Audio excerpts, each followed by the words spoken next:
Retenue au Parlement européen, je ne peux être avec vous aujourd'hui pour cette belle manifestation organisée par le Centre d'excellence Jean Monnet, Madame la directrice, je vous salue, et par la Maison de l'Europe de Rennes, chère présidente.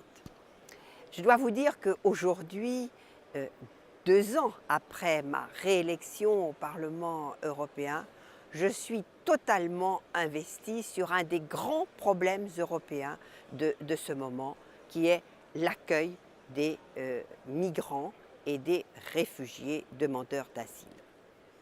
Je dois vous dire une chose, c'est que nous devons, devant un tel problème, revenir à l'essentiel de ce à quoi nous croyons, nos valeurs européennes.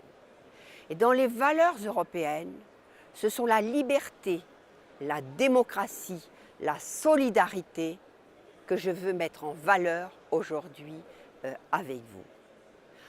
Les migrants, nos demandeurs d'asile, nos réfugiés, sont des gens qui fuient des régimes politiques, un régime politique qui tourne le dos à la liberté et à la démocratie.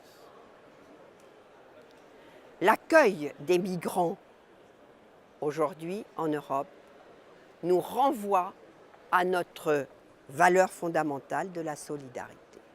C'est donc à la lumière de ces valeurs que nous devons élaborer nos politiques d'accueil des migrants et nos politiques d'intégration des réfugiés. Je distingue bien les deux.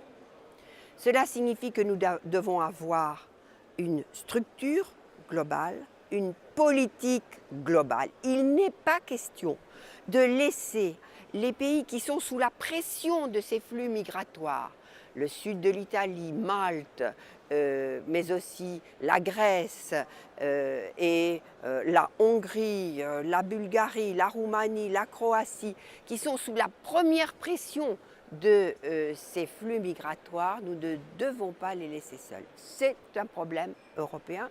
Je salue sur ce point ce qu'a fait Angela Merkel pour montrer la ligne à tous les pays d'Europe. Moi, en ce qui me concerne, je suis allée dans des centres d'accueil de demandeurs d'asile et de réfugiés. Je vois l'investissement des ONG pour entourer ces demandeurs d'asile et ces réfugiés.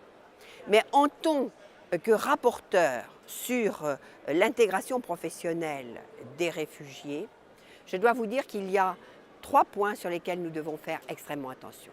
1. La reconnaissance des diplômes. 2. La formation. Je sais que ça n'est pas facile, dans une période de chômage intense, d'accepter d'ouvrir aussi nos portes et l'entrée dans la vie professionnelle des demandeurs des réfugiés. Mais il y a enfin un dernier point sur lequel je souhaite que les États membres bougent, et je serai extrêmement vigilante, c'est l'utilisation du Fonds social européen pour aider à l'intégration des réfugiés. Vous savez, le Fonds social européen, c'est le fonds d'intégration professionnelle. Il est fait pour vous les jeunes, il est fait pour l'ensemble des citoyens européens et il est fait aussi pour les réfugiés. Il nous faudra l'augmenter à mi-parcours, c'est-à-dire en 2017, pour pouvoir subvenir à l'ensemble de ces besoins.